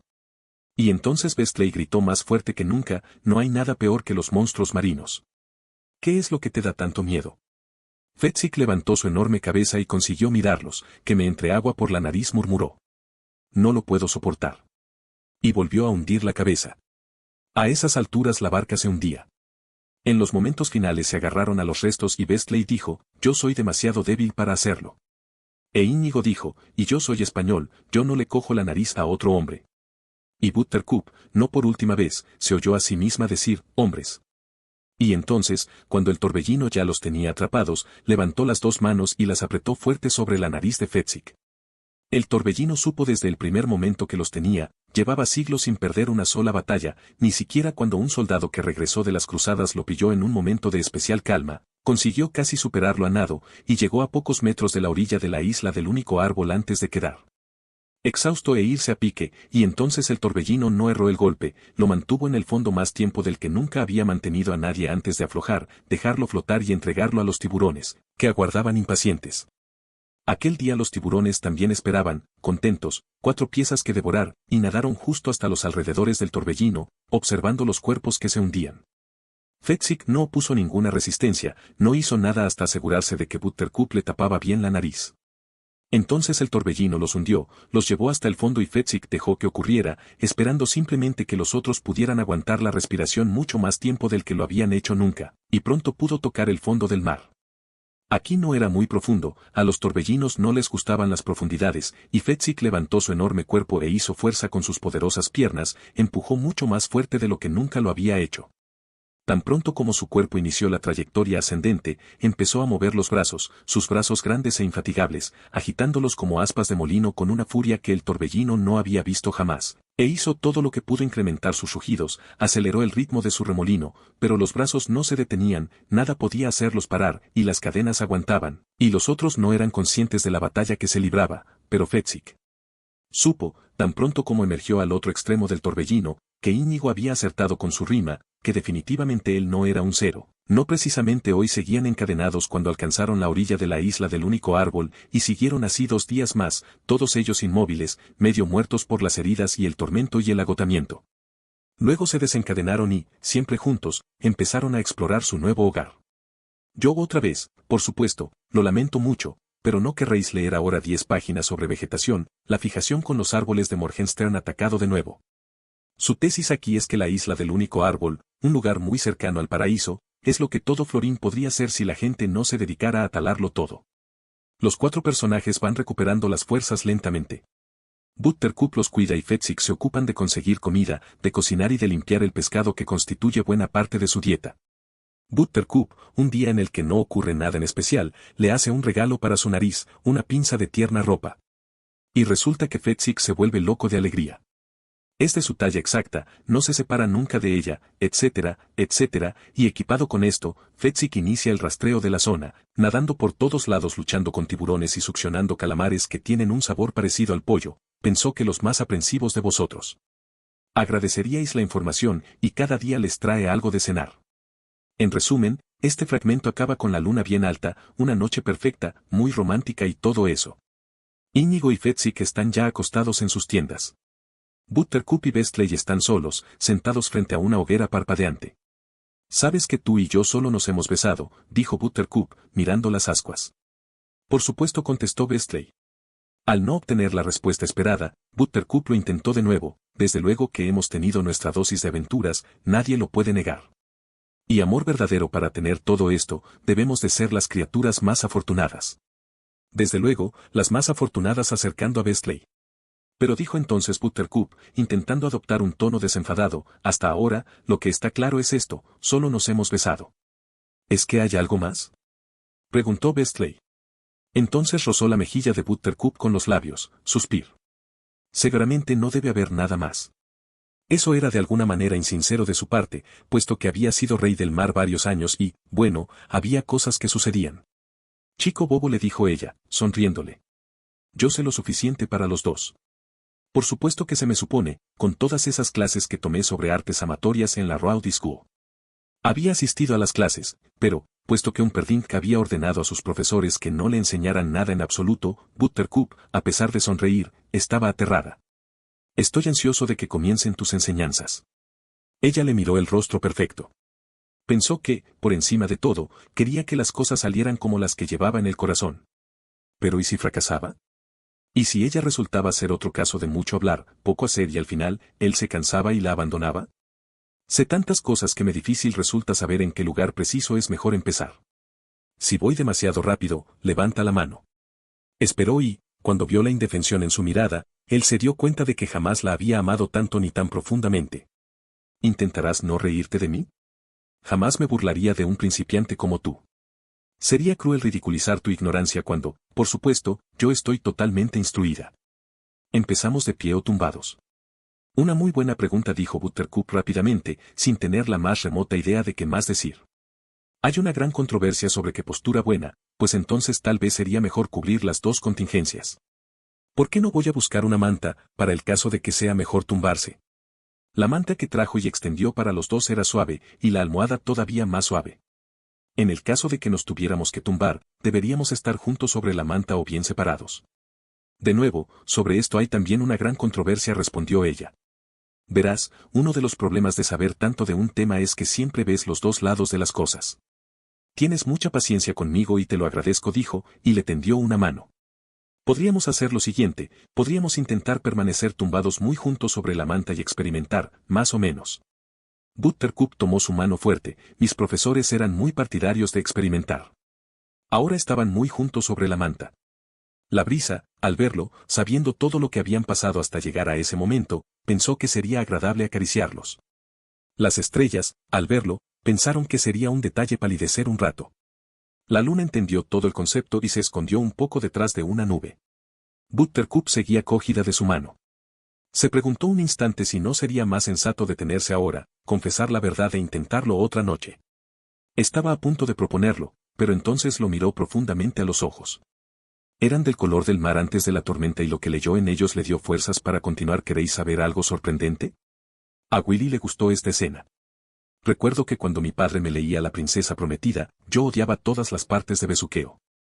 Le dije antes de leerlo que quizás lo encontraría un poco carente de audacia, quizás eso ayudado. Su única pregunta después de esta escena fue, ¿qué tipo de cosas ocurrieron cuando Bestley era rey del mar? Le contesté que si Morgenstern hubiera querido que lo supiéramos, nos lo hubiera contado. Se lo tragó. Uf. Pero bueno, probablemente no os sorprenderá saber que los 9 meses de rigor pasaron bastante rápido y creo que el anochecer sería un momento muy bonito, dijo Buttercup. Creo que eso le gustaría, abrir los ojos al mundo en ese momento. Sí, que sea al anochecer. Estaba hablando a los otros mientras desayunaban y todos estaban de acuerdo. De hecho, como ninguno de ellos tenía ninguna experiencia dando a luz, poco podía discutir. Y nadie le podía discutir a Buttercup la manera en que cuidaba de sí misma. En los 9 meses desde que ella y Bestley hicieron el amor por primera vez, había florecido y había manejado su situación con una serenidad admirable en alguien tan joven. Es cierto que los primeros meses le trajeron unos leves mareos matutinos que, sí, resultaban desagradables. Pero todo lo que debía hacer para ahuyentarlos era mirar a Bestley y decirse a sí misma que estaba trayendo a un ser como él al universo. Y entonces, ¡puf!, el mareo desaparecía. Sabía que su primer hijo sería un niño. Tuvo un sueño durante el primer mes en que así era. El sueño se repitió un par de veces más. Y después de esto, ya no tuvo ninguna idea. Y se comportó durante todo el embarazo como si fuera el más normal de los estados humanos. Te hinchabas, cierto, pero eso no te impidió hacer vida normal, que en su caso consistía en ayudar a Fetzik a menudo a cocinar, ayudar a Íñigo a recomponer su corazón, pasear y conversar con Bestley, hablar de su futuro juntos, donde se instalarían, qué iban a hacer con el resto de sus vidas teniendo en cuenta que el hombre más poderoso de la tierra se había propuesto matarlos. Después de la cena, se siente preparado. Bestley le había hecho una cama especial para dar a luz, con el heno más suave y unos almohadones todavía más blandos. Estaba orientado al oeste, y prendió un fuego cerca, y puso marmitas a hervir con el agua más pura. Una hora antes de la puesta del sol, cuando las contracciones venían con 5 minutos de diferencia, la llevó hasta la cama y la posó delicadamente sobre ella. Entonces se sentó a su lado y le iba dando masajes. Ella se sintió tan feliz como él, y cuando el sol empezó a ponerse las contracciones venían con 2 minutos de diferencia. Buttercup miró fijamente al sol poniente y sonó, tomó la mano de Bestley y le susurró, es lo que siempre he querido en este mundo, dar a luz a tu hijo a esta hora, contigo a mi lado. Estaban los dos tan felices, y Bestley le dijo, somos un solo latido. Y ella le dio un beso y le contestó, y siempre lo seremos. Mientras eso sucedía, Íñigo hacía esgrima con las sombras, una práctica excelente si no tienes un oponente adecuado. Bestley, por supuesto, era buenísimo, y se habían pasado muchas horas felices acuchillándose el uno al otro. Pero ahora, a medida que la puesta de sol terminaba, Íñigo se propuso acabar pronto para ir a dar la bienvenida al bebé. Fetzik normalmente los vigilaba, o solo a Íñigo cuando era el caso. Pero no esa noche. Hoy se escondía en el extremo del único árbol de la isla del único árbol, los rascacielos. Y se aguantaba el estómago e intentaba no quejarse y ser una molestia, pero la verdad era esta, para ser el hombre más fuerte de la tierra, para ser un hombre que se ganaba la vida haciendo daño, Fetzik era muy aprensivo. Podía soportar la visión de la sangre tan bien como cualquier luchador, siempre y cuando se trata de la de un adversario. Pero les había preguntado a Bestley y a Íñigo cómo iba a ser el nacimiento del bebé de Buttercup, y aunque ninguno de los dos era experto en el tema, ambos le indicaron que podía haber un poco de sangre, además de otro tipo de secreciones. Fetzik rodó por los suelos cuando las palabras, otro tipo de secreciones, llegaron a sus oídos. Había una palabra turca que describía tales cosas, puaj. Fetzik se aguantó el estómago y pensó puaj una y otra vez. Supo, por las estrellas que brillaban en el cielo, que el chico estaba a punto de llegar. Pero, hacia la medianoche, supieron que algo andaba mal. Las contracciones venían cada minuto cuando brillaron los últimos destellos del sol, pero ahí se quedaron. A las 10 seguían iguales, y Buttercup lo hubiera llevado discretamente, como lo había hecho las horas precedentes, pero a medianoche empezó a tener espasmos en la espalda. Eso lo podía soportar. Bestley estaba a su lado. ¿Qué eran aquellos espasmos? Se estaba preparando para convivir un buen rato con ellos hasta que el dolor se arrastró desde la espalda a las caderas, bajó hasta una pierna, luego a la otra, las puso al rojo vivo y el ardor en las piernas fue el inicio de su tormento. Estaba empalideciendo pero seguía siendo Buttercup y estaba iluminada por el brillo de las llamas. Todavía entonces era una visión digna de ver. Hasta el amanecer no se dio cuenta de lo que el dolor le había hecho.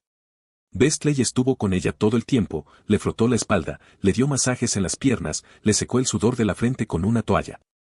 Se portaba preciosa. Hacia mediodía sabían ya que algo iba muy, muy mal. Fetzik rugía de vez en cuando, echaba un vistazo, se marchaba corriendo y se metía en su escondite, indefenso. Íñigo se aferraba a la espada de 6 dedos y luchaba con las brisas hasta que se dio cuenta de que el sol empezaba de nuevo a bajar y que estaban en el segundo día. No quiero que te preocupes, le susurró Buttercup a su amado. De momento no pasa nada extraño, que le conteste Bestley. Por lo que he oído, 30 horas es perfectamente normal. Bien, me alegra saberlo. Cuando llegó el amanecer siguiente y la muchacha empezaba claramente a debilitarse, logró decir, ¿qué más has oído? Y Bestley dijo, todo el mundo está de acuerdo en esto, cuanto más largo es el parto, más sano nace el bebé. ¿Qué suerte tendremos de tener un bebé sano? Cuando llegó la segunda puesta de sol la preocupación ya era solo la supervivencia. Fetzik sollozaba detrás del árbol mientras Bestley consultaba con Íñigo. Hablaban con calma, pero el terror empezaba a rondarlos. Yo no sé nada de estas cosas, dijo Íñigo. Ni yo. He oído de un corte que puede salvar la vida. ¿Se corta a la mujer de alguna manera? ¿Y matar a mi amada? Mataría a cualquiera que lo intentara. En aquel preciso instante Buttercup gritó y Bestley corrió a atenderla y se dejó caer a su lado. Lamento ser un problema porque has gritado. Buttercup le cogió la mano, la apretó con mucha fuerza. Tengo la columna ardiendo. Bestley gritando, ¡qué suerte tenemos! Cuando sucede esto en la columna, bueno, es una clara señal de que nuestro hijo está a punto de nacer. Lo de la columna no es nada, al menos cuando te acostumbras. Yo ya sabía lo que es el dolor, cuando escuché que Roberts te había matado.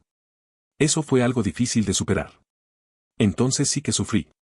Pero esto dijo, tratando de chascar los dedos, pero su cuerpo no la obedecía, esto no es nada. Íñigo y yo estábamos hablando sobre a dónde ir una vez seamos una familia. ¿Te acuerdas de cómo, antes de abandonar la granja de tu padre, pensaba en emigrar a América? A mí me parece una buena idea, ¿qué te parece? Ella susurró, ¿América? Sí, en algún lugar al otro lado del océano, y sabes cuándo fue la primera vez que te amé, dime lo bueno, éramos jóvenes y tú me acababas de vejar terriblemente, me habías llamado memo y tonto como solías hacer en aquellos tiempos. Granjero, ¿por qué no puedes hacer nunca nada bien? Granjero, eres un inútil, inútil y bobo y no harás nunca nada de provecho. Buttercup logró sonreír un poco, era insoportable. En tus días, buenos, eras insoportable, pero podía ser mucho peor que eso, y cuando los chicos empezaron a perseguirte fuiste lo peor. Un anochecer, cuando todos ya se habían marchado y yo estaba en el establo cepillando a caballo, tú llegaste, canturreando y haciendo el tonto, y dijiste, puedo tener a cualquier chico del pueblo y bla, bla, bla. Y yo me fui a mi choza y me dije, ya he tenido bastante, por mí puedes quedarte con todos esos idiotas que yo me marcho, e hice las maletas y me dispuse a salir de la granja, y entonces miré hacia tu ventana y pensé, lamentarás haberme humillado porque un día volveré con todas las riquezas de Asia, adiós para siempre. ¿En serio me abandonaste? Eso fue la teoría. Pero la realidad fue esta, me di la vuelta y di un paso hacia la puerta y pensé, ¿qué valor tienen todas las riquezas de Asia sin su sonrisa? Y luego di otro paso y pensé, ¿y si esa sonrisa llega y yo no estoy aquí para verla? Y me quedé allí junto a tu ventana y me di cuenta de que tenía que estar ahí en caso de que a tu sonrisa se le ocurriera aparecer. Porque me quedaba tan indefenso cuando eso ocurría, me quedaba tan deslumbrado por tu esplendor, estaba tan extasiado de estar cerca de ti, aunque tú solo me insultaras. Jamás podría haberme marchado. Ella sonrisita con la sonrisa más dulce que pudo. Bestley le hizo un gesto a Íñigo para que se acercara, creo que hemos llegado al momento crítico, le susurró. Ya lo veo, le susurró a Íñigo como respuesta.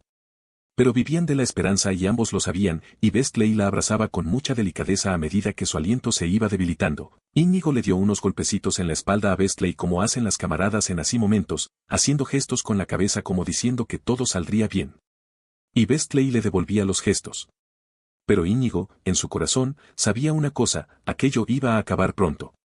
Y detrás del árbol, Fetzik, solo, jadeaba, porque él sabía una cosa, de pronto ya no estaba solo. Empezó a intentar buscarlo, porque algo lo invadía, le invadía el cerebro, y él solo sabía que su cerebro necesitaba un poco de ayuda, pero Fetzik siguió luchando porque cuando te sientes invadido, no sabes nunca quién va a venir a acompañarte, si un ayudante o un estropeante, alguien bueno o, lo más aterrador, alguien que desea tormento. La madre de Fetzik había sido invadida el mismo día que conoció a su padre, puesto que se suponía que era demasiado tímida como para acercarse a él y coquetear de la manera en que las chicas turcas acostumbraban a hacerlo en esos días, de modo que se limitó a quedarse a un lado mientras las otras chicas del pueblo se abalanzaban sobre él. Y ella quería al padre de Fetzik, quería pasar el resto de su vida con él, eso lo sabía, pero se quedó al margen, dejando el campo libre a las chicas más audaces, pero luego sintió la invasión y, de pronto, la madre de Fetzik se sintió de hierro, y su nuevo inquilino temporal le dio la confianza para hacer cosas maravillosas, de modo que volvió a reunirse con las otras coquetas del pueblo y las superó a todas, con su sonrisa ostentosa y la admirable manera en que su cuerpo se movía. Al menos lo hizo así, y el padre de Fetzik quedó cautivado con ella, y aunque el invasor se marchó aquella misma noche, se casaron y su madre se puso tan contenta y su padre solo se preguntó, a medida que pasaban los años, se preguntaba qué había sido de aquella criatura gloriosa que había ganado su corazón. Fetzik sentía su poder creciente a medida que el invasor lo iba controlando. Su último pensamiento fue en realidad una plegaria, por favor, seas quien seas, si vas a hacerle daño al bebé, házmelo primero a mí. Y junto al fuego, Bestley sujetaba a Buttercup con fuerza y le dirigía palabras de optimismo, e Íñigo respondía siempre en el mismo tono. Hasta esa terrible hora 50 del parto de Buttercup, cuando Íñigo ya no fue capaz de mentir y pronunció las temidas palabras, la hemos perdido. Bestley miró su rostro sin expresión y era cierto, y él no había hecho nada para salvarla. Ni una sola vez en toda su vida, excepto cuando estaba en la máquina, había dejado que las lágrimas lo visitaran, ni siquiera cuando sus amados padres fueron torturados ante sus propios ojos, ni una sola vez, nunca, jamás. Ahora flaqueaba. Cayó al lado de su amada e Íñigo no podía más que contemplarlos, incapaz de hacer nada. Y Bestley se preguntó qué iba a hacer hasta que la muerte le llegara, porque seguir viviendo solo era imposible. Habían luchado en el pantano de fuego y habían sobrevivido. Si hubiera sabido cómo iban a acabar, pensó Bestley en aquel momento, los hubiera dejado morir entonces. Al menos así hubieran estado juntos.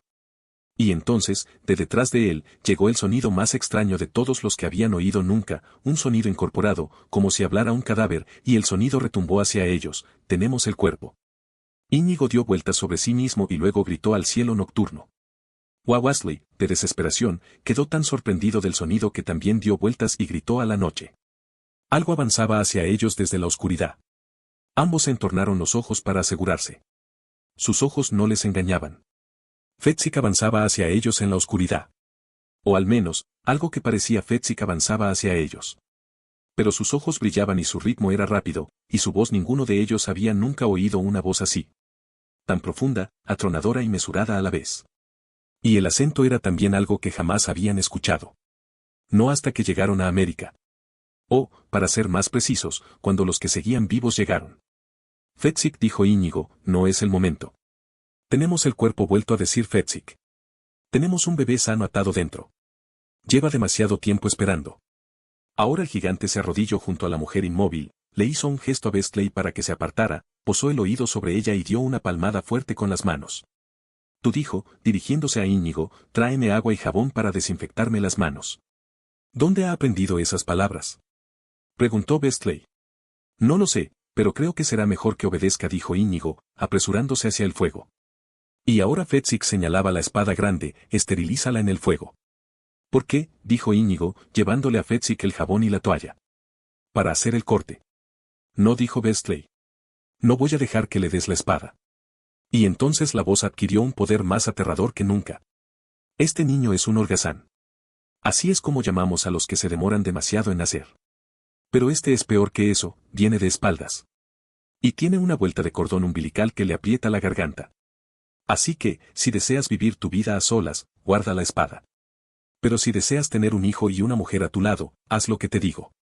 Que sea para lo mejor, dijo Bestley, e hizo un gesto a Íñigo para que le entregara la gran espada al gigante. Fezzik la llevó hasta el fuego, calentó la punta hasta dejarla al rojo vivo, volvió al lado de la dama y se arrodilló.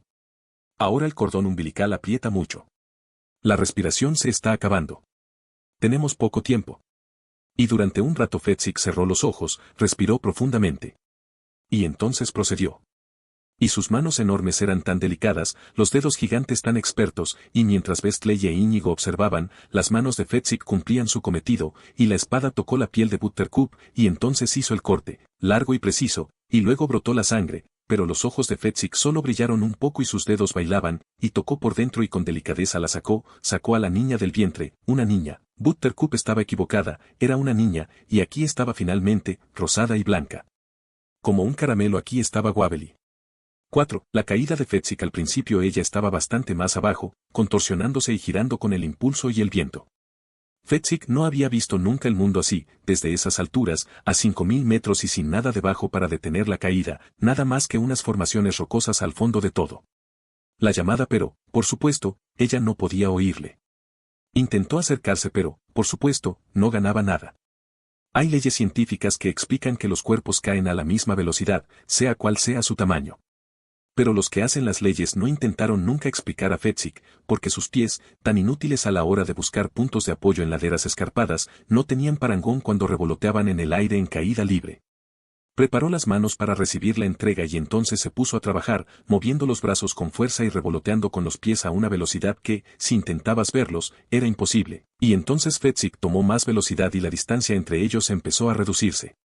De 30 metros a la mitad, luego la mitad de eso, luego otra mitad y cuando estuvo muy cerca, Fezzik la llamó, con su palabra, Niña. Ella lo oyó y miró hacia arriba y cuando tuvo sus ojos, Fezzik hizo su mueca favorita tocando la punta de la nariz con la lengua y ella lo vio, por supuesto, y entonces, claro, la niña se echó a reír feliz. Porque ahora sabía lo que estaban haciendo. Tan solo otro de sus juegos gloriosos, de esos que siempre acababan tan felizmente desde el principio, fueron distintos. A veces, cuando ella era muy chiquita y dormía la siesta y Fezzik ayudaba a Buttercup, él decía, tiene que despertarse. Y Buttercup dijo, no, no es cierto, simplemente, y entonces se callaba hasta decir, es cierto, porque Wabbly empezaba a pestañear y llevaba el pañal empapado, y Buttercup miraba a Fetzik en esos momentos llena de asombro. O a veces Wabbly y Buttercup jugaban alegremente y Fetzik las observaba, siempre allí, contemplándolas muy de cerca, y Buttercup decía, Fetzik, ¿por qué tienes esa cara tan triste? Y Fetzik contestaba, no soporto que se ponga enferma. Y entonces, aquella noche, la niña tenía fiebre. El gigante sabía cuando tenía hambre, cuando estaba cansada, sabía por qué sonreía. Y cuando la pataleta estaba a punto de llegar. Lo cual le convertía, a ojos de Buttercup, en el canguro perfecto, puesto que, ¿cómo se podía superar a un canguro que era capaz de prever lo que iba a ocurrir? De modo que Fetzik la cuidaba todo el tiempo, y cuando se dormía él se sentaba entre la niña y el sol. Y por eso, cuando la niña creció, lo llamaba, sombra, porque él era esto, la sombra de sus primeros días. Más adelante, cuando ella aprendió algunos juegos, no tenía más que parpadear en dirección a él para que Fetzik supiera no solo que quería jugar, sino a qué juego. Bestley estaba de acuerdo con Buttercup en que, a pesar de que, sí, la suya era una relación canguro-niño fuera de lo habitual, era una bendición, puesto que a ella le proporcionaba tiempo para cicatrizar y recuperarse y, mucho mejor, a la pareja tiempo para estar a solas. De modo que Fetzik y Wabbly aprendieron el uno del otro y lo pasaban bien juntos. Con altercados ocasionales, por supuesto, pero eso viene incorporado, como Buttercup le explicó un día, con el hecho de ser madre. ¿Puede venir Wabbly a jugar conmigo en el torbellino? Preguntaba Fetzik todo el tiempo. Buttercup vacilaba, es que se cansa demasiado, Fetzik. Por favor, por favor, por favor. Buttercup acababa cediendo, claro, y entonces se marchaban, pasando primero a buscar la pinza para la nariz, y se metían en el agua, con Wabbly sentada con seguridad en su cabeza y las manos de Fetzik sujetándole las piernas, y esplas. Mirarlos, como Íñigo y los padres de la niña hacían a menudo, resultaba realmente mágico. Porque Fetzik, una vez conquistado el torbellino, había trabado amistad con él, pateaba para conseguir velocidad, luego nadaba hasta el remolino y se dejaba transportar por él, con Wabbly gritando emocionada y Fetzik equilibrándose mientras juntos se deslizaban por el agua, su juego favorito. Que casi siempre acababa con tanta alegría Fetzik estaba ahora lo bastante cerca para alcanzarla, así que lo hizo, cogió a la niña entre sus brazos, hizo otra mueca, ahuyentó sus miedos. Sombra, le dijo ella, feliz. Ahora estaban a 1000 metros. Entonces la acercó más hacia él. Luego a unos 700 metros. A medida que las rocas se aproximaban más y más, sabía que jamás se podría salvar. Pero si lograba arropar a la niña con su cuerpo, si conseguía tierna boca arriba y cogerla con los brazos para que su poderosa espalda absorbiera todo el golpe, tenían muchas posibilidades de que ella recibiera una sacudida, sí, una terrible sacudida. Pero podría sobrevivir. Echó el cuerpo bien plano a contraviento. Él atrajo hacia él con toda su fuerza delicada. Niña, le susurró al final, si alguna vez necesitas sombra, piensa en mí. Una mueca final. Una carcajada maravillosa por respuesta. Fetzik cerró entonces los ojos, pensando solo en esto, gracias a Dios que, al fin y al cabo, he sido un gigante. Cuando acabé, Willy estaba en silencio. Recogió su pelota de béisbol y su frisbee y tocó el botón del ascensor. Era la hora de la cena y tenía que llevarlo de vuelta a casa. No volví a decir nada hasta que estuvimos en la calle. No me creo que Fetzik se muera. Me da igual cómo se llama el capítulo. Yo asentí con la cabeza. Anduvimos en silencio, y ¿recordáis cómo Fetzik era capaz de adivinar lo que le pasaba a Wabbly? Pues bien, a mí me pasa lo mismo con Willy, al menos cuando tengo un buen día, y entonces supe lo que iba a preguntarme. Abuelo, dijo finalmente. ¿Creéis que eso me gusta? ¿Os acordáis de la cantidad de dinero que Bestley iba a obtener cuando decidió abandonar a Buttercup? ¿Harto de que ella lo atormentara con sus comentarios sobre los chicos del pueblo? Me gusta en esa cantidad. Habla al micrófono, le dije, imitando un micro con la mano. ¿Vale? ¿Sabes aquella cosa que invadió a Fetzik? Es eso lo que no entiendo. ¿Cómo sabía la cosa que tenía que invadirlo en aquel momento preciso? Quiero decir que, si lo hubiera invadido un día antes, se tendría que haber esperado dentro de él 24 horas, sintiéndose un poco tonto. Le dije que dudaba que aquella pregunta hubiera sido formulada en el planeta Tierra alguna vez. Jason y Peggy estaban esperando en la puerta. Ha estado bien, dijo papá Willy. Jugaba mucho con el tiempo. De verdad necesitamos otro novelista en la familia, dijo Jason, y yo me reí y los abracé a todos y luego me dispuse a volver a casa. Hacía una fantástica noche de primavera, de modo que dejé que el parque se apoderara de un rato de mí, mientras andaba en silencio, pensando. Lo primero que hay que decir, Morgenstern no ha perdido demasiado de su empuje. Esta es una obra claramente distinta de La princesa prometida, pero él era mucho más viejo cuando la escribió. Y puesto que tal vez este sea el final de mi intervención, tengo un par de ideas finales que expresar. Como Willy, yo tampoco pienso que Fezzik fuera a morir aquí. Apuesto a que Morgenstern lo salva. Ya lo salvó de la flecha de Humperdinck con la capa del Holocausto, y aquí también se le ocurrirá algo. El fragmento inexplicado de Íñigo. ¿Qué era? ¿No nos podía haber dado al menos un par de pistas referentes al porqué? ¿Va a sentido tener más adelante? ¿Quién era el loco de la montaña? ¿Nació realmente sin piel? ¿Cómo capturó a Wavely? ¿Era él mismo el secuestrador o pertenecía a una banda? Y si era miembro de una banda, ¿quién era el jefe? ¿Y quién invadió a Fezzik? En aquel momento me adelantó una pareja atractiva. Ella estaba muy embarazada y yo le deseaba una Wavely, y entonces me di cuenta de una cosa, hemos hecho juntos un largo recorrido, vosotros y yo, desde que Buttercup figuraba solo entre las 20 mujeres más bellas de la Tierra, debido a su potencial, montando a caballo y mofándose del granjero, e Íñigo y Fezzik fueron traídos para matarla. Vosotros me habéis escrito cartas, habéis mantenido el contacto, y jamás sabréis cuánto os lo agradezco. Una vez estaba en la playa de Malibú, hace años, y vi a un muchacho que rodeaba con el brazo a su chica, y ambos llevaban camisetas en las que ponía Wesley Never Dies, Bestley no morirá nunca. Me encantó. ¿Y sabéis qué? Estos 4 me gustan, Buttercup y Bestley, Fezzik e Íñigo. Todos han sufrido, han recibido castigos, no han sido educados con cucharitas de plata. Y siento realmente unas fuerzas terribles que se ciernen a su alrededor. Realmente sé que les esperan cosas peores de las que jamás han vivido. ¿Sobrevivirán ni siquiera? La muerte del corazón, dice el subtítulo. ¿Muerte de quién? Y todavía más importante, ¿del corazón quizás de quién? Morgenstern ni siquiera les ha dado nunca una oportunidad fácil de ser felices.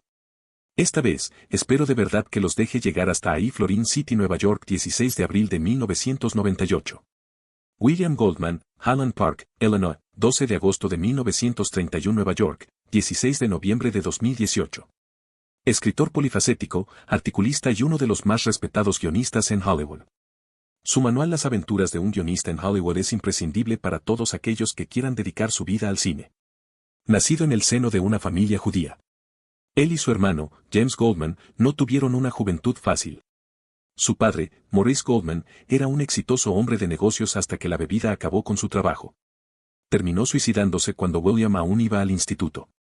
Además, los problemas familiares se vieron intensificados por la ordena de su madre, Marion. Pese a estos obstáculos, pudo graduarse en Bellas Artes, tras lo cual decidió unirse al ejército, donde permaneció hasta 1954. 2 años después hizo un máster de Bellas Artes en la Universidad de Columbia. Durante este tiempo, Goldman no dejó de escribir relatos cortos que trataron de publicar, aunque sus profesores de la universidad y las revistas no vieron talento en sus obras. Junto a su hermano se mudó a Nueva York, donde compartieron piso con el compositor John Kander, quien se convertiría en el creador de bandas sonoras para más de una docena de musicales, entre ellas las de Cabaret y Chicago. En 1957 publica su primera novela, El Templo de Oro, y en cuestión de 3 años, 2 más. La tercera fue llevada al cine, Compañeros de Armas y Puñetazos 1960, una comedia dirigida por Ralph Nausen y estrenada 3 años después de su publicación. En ella contaba sus experiencias en el ejército. 4 años más tarde, otra de sus obras es adaptada al cine, esta vez de humor negro y thriller, Así no se trata a una dama, dirigida por Jack Smart y estrenada en 1968. William Goldman no participó en ninguno de los proyectos. En 1961 se casa con la modelo Aline Jones, con la que tiene 2 hijas, Janie Rebecca y Susana. Los derechos de su bestseller, Boys and Girls Together 1964, fueron comprados por el productor Elliot Kastner. Mientras negociaba con él, Goldman propuso al productor la adaptación de los libros del detective Lou Archer, escritos por Ross MacDonald. Kastner confió en Goldman y así comenzó la adaptación del primero. El resultado final es Harper, investigador privado 1966, donde repetía Jack Smart, con Paul Newman en la piel del personaje, y cuyo éxito dio a Goldman la fama necesaria para moverse en Hollywood. Mientras impartía clases en Princeton y quería volver a sus novelas, llegó la inspiración para su primer guión original, 2 hombres y un destino 1969, por el que cobró $400,000. Este fue el guión más caro del momento, y dedicó 8 años a documentarse antes de escribir su versión final. La película, dirigida por George Rahel, tenía un reparto de nuevo encabezado por Newman, esta vez junto a Robert Redford. Fue un éxito tanto para el público como para la crítica y le valió a William Goldman su primer Oscar al mejor guión original. William Goldman pasó por un largo periodo de enfermedad, lo que revirtió en un alto periodo creativo en el cual escribió varias novelas y guiones desde finales de los 60 y durante la década de los 70. Entre ellos está La princesa prometida, que tardaría más de una década en llevarse al cine, aunque Goldman ya tenía escrita la adaptación. También escribió dos adaptaciones de sus novelas, Marathon Man 1976 y Magic 1976, sus guiones más lucrativos hasta el momento. De esta explosión creativa surgen guiones como Un diamante al rojo vivo 1972, El carnaval de las águilas 1975, Las esposas de Stepford 1975 y Un puente lejano 1977. Sin embargo, uno de los guiones destacó por encima del resto, Todos los hombres del presidente 1976, con Redford de nuevo, junto a Dustin Hoffman, dirigida por Alan J. Pakula, llevó a William Goldman hasta su segundo Oscar por mejor guión. Adaptador y Globo de Oro. Pese al reconocimiento de la película hubo varias polémicas alrededor de la misma. Goldman no estaba contento con el resultado final, posiblemente porque fue presionado para incluir una trama romántica. Además, aseguró que nunca antes había tenido que hacer tantas versiones de un guión. Por otra parte, en su biografía oficial, Robert Redford aseguraba que William Goldman no era el autor del guión. Una serie de investigaciones en una revista demostraron finalmente que Goldman era el autor original del guión. Tras esta época de gran actividad llegó un periodo de sequía para Goldman. Pese a escribir numerosos guiones durante muchos años, no fueron llevados al cine. Esto dejó a Goldman espacio para dedicarse a sus otras facetas de escritor, publicando en 1983 su famoso libro Las aventuras de un guionista en Hollywood, que se convertiría en un manual imprescindible para generaciones de guionistas. Por suerte, la mirada de Hollywood volvió a posarse en Goldman unos años más tarde. Tras un par de proyectos, llega La princesa prometida 1987, una historia de caballeros, piratas, romances y aventuras basada en su propia novela. Tenía la costumbre de redactar primero el libro y después la versión guionizada. Pese a que no obtuvo demasiado éxito en taquilla, los años la han convertido en una película de culto. El director de la película, Rob Reiner, solicitó a Goldman una adaptación de una novela de Stephen King, y así en 1990 se estrenó Misery. En su vida personal, Goldman sufre un revés en 1991, pues se divorcia de su esposa. Tras esto continuó su carrera haciendo varios trabajos sin acreditar, reescribiendo y corrigiendo guiones de otros. No por ello dejó de escribir sus propias historias y adaptaciones, aunque ninguna de especial relevancia, la mayoría recibió críticas muy negativas. En 1998, otro golpe en la vida de Goldman, muere su hermano, James Goldman. Algunas de sus últimas guiones han sido adaptaciones de novelas de Stephen King, Corazones en Atlántida en 2001 y El cazador de sueños en 2003. Pese al éxito de Misery, ninguna de estas nuevas adaptaciones logró lo esperado. Su último libreto, de 2015, se basó en una de sus novelas, Wild Card, y fue un vehículo de lucimiento para Jason Statham. Actualmente es considerado un gurú del guión en todo el mundo. 3 de sus guiones se encuentran en la lista de las 101 mejores películas del Sindicato de Guionistas de América. William Goldman fallece a los 87 años, víctima de un cáncer de colon, complicado con una neumonía. Notas, 1. Asociación de Mujeres Judías, muy popular en Estados Unidos. N de la T, y el T, 2, referencia al personaje de cómic Mandrake el Mago. N de la T, y el T,